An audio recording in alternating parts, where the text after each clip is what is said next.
Pessoal, então, indo para o último caso de campo magnético criado por correntes elétricas, nós vamos analisar agora o terceiro caso, que é o campo magnético de um solenoide ou bobina. O solenoide é mais chamado na prática de bobina. Mas o que é um solenoide? O solenoide é um fio dobrado, enrolado de forma espiral. É isso aqui, ó. Então, aquele fio que era reto, né? Eu tinha aqui um fio reto. Depois eu dei uma dobrada nele, fiz uma circunferência com esse fio. Quando ele está reto, o campo magnético fica mais solto, mais espalhado. Quando eu dobro, o campo magnético aqui na região central fica mais denso, porque o campo gerado por essa parte está juntando com a dessa aqui e aqui no centro, então fica mais forte. E agora, quando eu enrolo esse fio, olha aqui, quando eu enrolo esse fio, dando várias voltinhas, cada voltinha dessas aqui que eu estou colocando é chamado de espira, dobras ou espiras no fio. Quando eu faço isso, pessoal, ó, vamos supor que nesse primeiro caso, com o fio reto, a corrente que o gerador fornecia era de 2 amperes. Com a espira circular, 2 amperes também. O campo magnético aqui no centro, no ponto de referência para a espira, que é o centro, já é mais forte que num ponto na mesma distância que com o raio, no caso da espira, já é mais forte. Agora pensa, gente, se eu passar uma corrente de 2 amperes nesse solenoide, nessa bobina que é muito usada em motores, dispositivos eletrônicos, aí sim, aí o campo magnético aqui na região central e nas extremidades desse solenoide vai ficar muito forte, porque aí uma parte do fio está muito juntinho com a outra. Quanto mais dobrinhas, quanto mais pertinho, mais juntinho o fio vai ficar, mais concentrado o campo magnético. Olha, o solenoide, ele produz um campo magnético assim, semelhante ao de um ímã em forma de barra, onde aqui nas extremidades o campo magnético é mais intenso e aqui dentro, dependendo da largura e da distância das espiras aqui, é praticamente um campo magnético uniforme. Tá bom? É muito comum a gente caracterizar as polaridades norte e sul aqui para o solenoide. Nós vamos fazer isso com todos os casos. Muito bem, então aqui nós temos um solenoide ou uma bobina. E qual que é a finalidade? Concentrar o poder magnético, o campo magnético. E se nós colocarmos aqui dentro um núcleozinho, um prego, um núcleozinho de ferro, como o ferro é um material, é uma substância ferromagnética, imanta, tem uma permeabilidade magnética muito grande, aí sim, aí o campo magnético fica fortíssimo.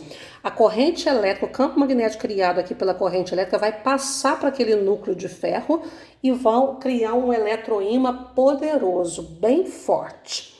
Então nós fizemos aqui o esquema, né, de um solenoide, né, logicamente ligados os polos, essas extremidades aqui tem que estar ligadas no gerador, numa pilha, numa bateria, para que passe corrente elétrica e produza esse campo magnético aí, tá certo?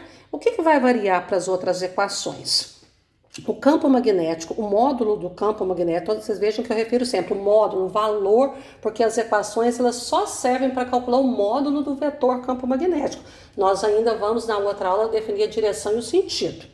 Então, o módulo do campo magnético é proporcional à constante, nós vamos usar a constante de permeabilidade magnética do vácuo, é diretamente proporcional à corrente, porque sem corrente não tem, sem corrente passando nesses fios aqui, nesse solenoide, não tem campo magnético. Então, quanto mais forte a corrente, maior o módulo do campo magnético.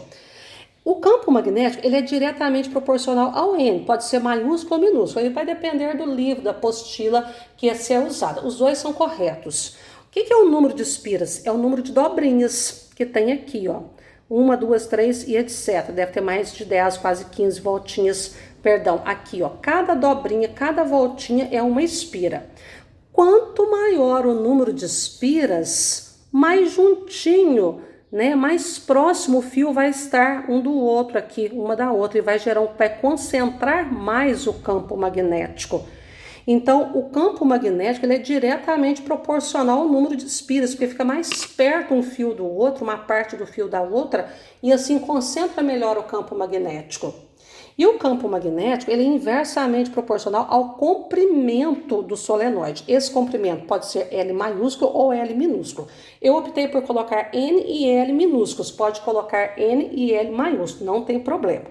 Então, a única coisa que varia aqui é o comprimento, L significa comprimento, que é dado em metros, porque é a unidade de medida no sistema internacional, e N é o número de espiras do solenoide que não tem unidade, tá? Vai falar 10 espiras, 20 espiras, 100 espiras e assim por diante. Vocês vejam que algumas bobinas, solenoides de motores têm inúmeras, né? É praticamente um carretelzinho de fio enrolado, né? Só para vocês entenderem um pouquinho melhor essa equação, eu fiz um esboço aqui. Ó, vamos supor que aqui eu tenha dois pedaços de fio do mesmo comprimento, fio 1 e fio 2 de mesmo comprimento, mas números de espiras diferentes.